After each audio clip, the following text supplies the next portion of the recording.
ఈ రోడ్డు వర్షం పడితే అసలు ఇటు మొత్తం బందే ఇక.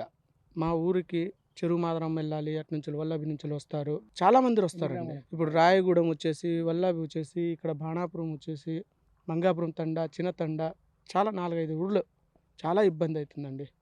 ఇప్పుడు ఈ బండి మీద పోవాలంటే, ఈ రోడ్డుకు రావాలంటే భయం వేస్తుంది. వర్షాకాలమే నేను చెప్పేది. వర్షాకాలంలో అసలు ఇటు రాము, ఇటు తిరిగి దాదాపు 10 కిలోమీటర్లు తిరిగి వెళ్ళాలి. చాలా ఇబ్బంది అవుతుంది. ఇది అధికారులకు చెప్పాము, ఏదో ఏదో మినీ వచ్చింది, మినీ లోయర్ బ్రిడ్జి శాంక్షన్ అయింది, అది ఇది అన్నారు. కానీ ఇప్పటి వరకు ఏం లేదు. ప్రభుత్వానికంటే ఇప్పుడు లోయర్ బ్రిడ్జి వచ్చిందని చెప్తున్నారు కదా, అది కూడా వచ్చిందని చెప్తున్నారు. అదైనా కూడా కొంచెం సంతోషంగా ఉంటుంది, సాటిస్ఫాక్షన్గా ఉంటుంది. పోవడానికి రావడానికి కొంచెం ఇబ్బంది లేకుండా ఉంటుంది. ఇక మా చెప్పినట్టే ఉంది. లోయర్ బ్రిడ్జి శ్రీనివాసరెడ్డి గారు శాంక్షన్ చేశారు. యాసంకల్లా అవుతుందట, ఎండాకాలం లోపల అవుతుందట. దానికి ఎస్టిమేషన్ చూసి ఇక వచ్చిపోతూనే ఉంటారు. ఇక మామూలుగా ఇక ఇదేగా వానాకాలం వచ్చినప్పుడు వరదలకి కొట్టుకునే పోతూనే ఉంటుంది.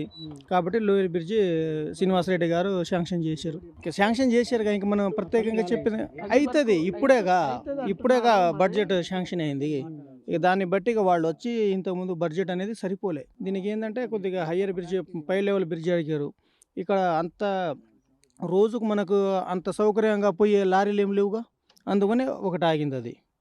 అదే మనకు ఈ చిన్న బ్రిడ్జ్, లోయర్ బ్రిడ్జే కట్టుకుంటే బాగుంటుందని అన్నారు. 1,50,00,000లో బడ్జెట్లో షెడ్ చేశారు. దీనికి అవుతుందట. దానికి శ్రీనివాసరెడ్డి గారు కూడా కొద్దిగా ఇస్తా అన్నారు అనమాట. రామారావు అండి. ఈడ చాలా ఇబ్బంది అయిందండి. ఇది 10 గ్రాములకు పోద్దండి. చాలా ఈ వర్షాకాలం వస్తే మాత్రం ఏనంగా మొత్తం కోసపోద్దండి ఇదంతా. రాకపోకలకు చాలా ఇబ్బంది కలుగుతుంది. రైతులకు చాలా ఇబ్బంది అండి. అవతల పోవటానికి వానాకాలం బంద్ అయ్యిందండి. వర్షం వస్తే కాడ తిరిగిపోతామండి. చాలా లాంగ్ అండి. ప్రభుత్వం రోడ్డు వేయాలని కోరుతున్నాం. చెప్తే వేస్తాం అన్నారు, వేయలేదు. కందాలు ఉపేంద్ర రెడ్డి చెప్పినామండి. ఆ వ్యక్తి ఆడదా పోసిండు, చేద్దాం అన్నాడు. పొంగిలేడి శ్రీనివాసరెడ్డి చెప్పినాం, చెప్తే పోద్దాం అంటుండు. 2 ఏళ్ళు అయింది ఆయన వచ్చింది, ఇప్పుడు 2 సంవత్సరాలు కదండి. ప్రభుత్వానికి రోడ్డు వేయాలని కోరుతున్నాం. చాలా ఇబ్బందిగా ఉంది. చాలా ఇబ్బందిగా ఉంది. ఇంకా వరద వచ్చినప్పుడు ఇంకా బాగా ఇబ్బంది అవుతుంది. దగ్గర 5 years నుంచి ఇలాగ ఉంది. 5-6 నేనైతే 5 years నుంచి వస్తున్నా, ఇలాగ ఉంది. మా అక్కడిది ఇక్కడ మంగాపురం ఎట్టించుకోవడానికి చాలా ఇబ్బందిగా ఉంది. 5-6 మంది చాలా ఇబ్బందిగా ఉంది. ఇట ఒక 5-6 ఊర్లకు పోయింది. ఇటు వల్లాభి కానీ, అటు రాయగూడ అంటే ఇటు నుంచి పోవచ్చు. చుట్టుపక్కల ఊరు కొంచెం చాలా అయితే ఇబ్బందిగా ఉందండి. ఇక్కడ బ్రిడ్జి కడితే బాగుంటుందండి. మెయిన్ బ్రిడ్జి కడితే చాలా బాగుంటుంది. ఇక్కడ ఒక బ్రిడ్జి కట్టాలి. ఏదో అధికారులకు ఇన్ఫార్మ్ కూడా చాలా మంది చేశారు, కానీ ఎవరు ఇంకా ఏం పట్టించుకోలేదు. వర్షం వస్తే ఇంకా ఘోరంగా ఉంటుందండి.